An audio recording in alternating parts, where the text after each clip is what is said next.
জেঠু, দীপক জেঠু,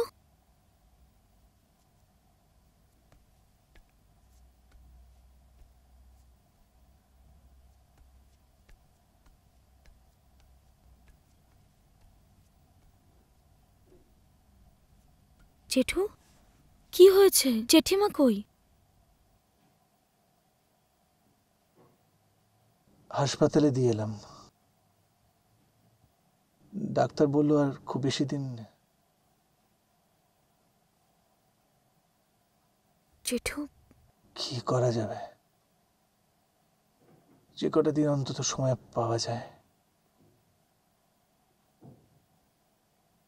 আসলে যেতে চাইতো না একদম। কোনোদিনই যতবার হাসপাতালের কথা উঠেছে ততবারই এবারও বলছিল যে যাব না, তোমার কাছে থাকবো। এটাই বোধহয় শেষ ইচ্ছে ছিল। দেখো সেটুকু রাখতে পারলাম না। কি অদ্ভুত দেখো, মানুষ যখন সব থেকে বেশি করে একে অপরের সঙ্গে থাকতে চায় আর কাছাকাছি থাকতে চায়, তখন সময় এসে তাদেরকে কিরকম আলাদা করে দেয়।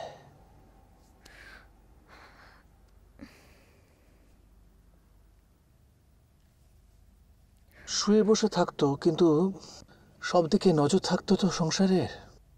যাওয়ার সময় বলল যে কড়াইশুটিগুলো টেবিলে রেখে গেছি, ছড়ানো ছিটানো থাকবে, মনে করে ফ্রিজে তুলে দেবে। ও জানি খুব খেতে ভালোবাসি তো।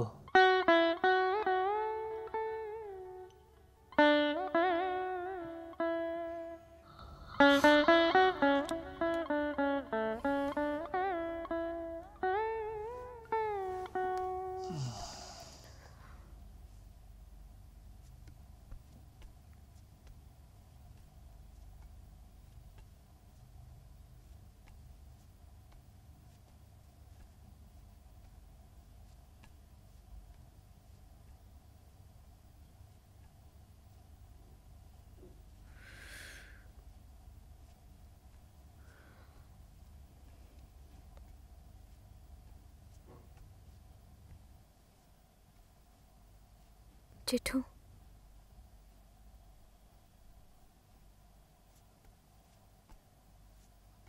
আপনি ফোন করেছিলেন, আমি ধরতে পারিনি।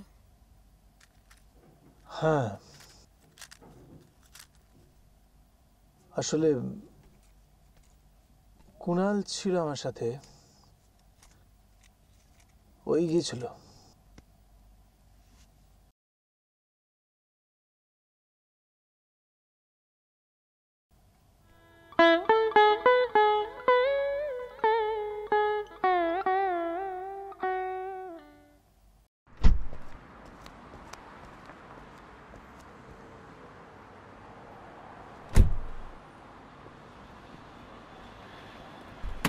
ইশিকা দি, এক মিনিট প্লিজ।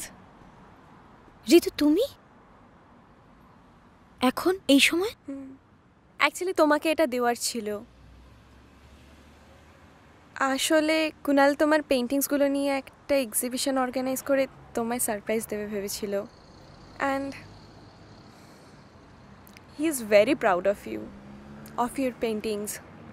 বাট তুমি তো এখন চলেই যাচ্ছ, এটা এখন তোমায় দেওয়ার কোনো মানেই থাকে না। তোর চোখে চোখ, আমার ঘুম জুড়ে বেহিসাবি বৃষ্টি, শহর জুড়ে